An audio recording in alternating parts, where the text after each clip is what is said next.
It has been another very busy week on the campaign trail, and the big headline, of course, Vice President Kamala Harris paying Connecticut a visit to talk about women's reproductive rights. Dan Haar with Hearst Connecticut Media is joining us live right now with more details on this appearance this week. It's interesting, Dan, thanks for being here again, but we understand the VP said repeatedly that this wasn't a campaign stop for Jahana Hayes. Are you buying that?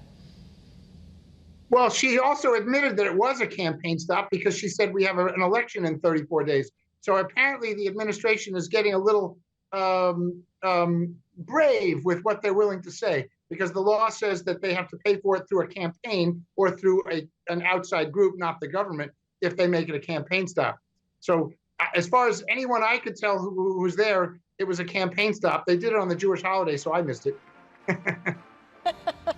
Good to know, Dan. Switching gears here, let's talk about the Senate race a little bit. We know that Leora Levy got a big boost in the primary from the endorsement from former President Donald Trump. She was very quick after that, though, Dan, to say Trump's name is not on the ballot. She almost distanced herself, but now we're learning about a fundraiser that Trump will be throwing for her at Mar-a-Lago. What is your thought on all of this?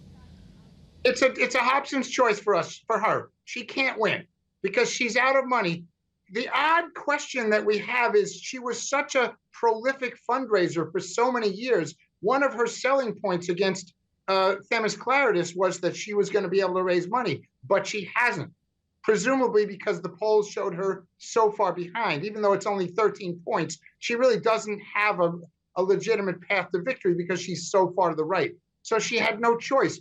Either she goes to Trump for money, he'll raise money for her, and she'll be on the air with TV spots, or she has no money and she goes nowhere anyway. So it's not a winning strategy for her, but the alternative was not a winning strategy either. It's going to be interesting the next few weeks, that's for sure. Dan Haar, thank you very much for joining us this afternoon. We appreciate your time as always. And Dan writes about politics for Hearst Connecticut Media. You can read his columns on ctinsider.com and in the New Haven Register, Connecticut Post, Middletown Press, and the other local Hearst newspapers.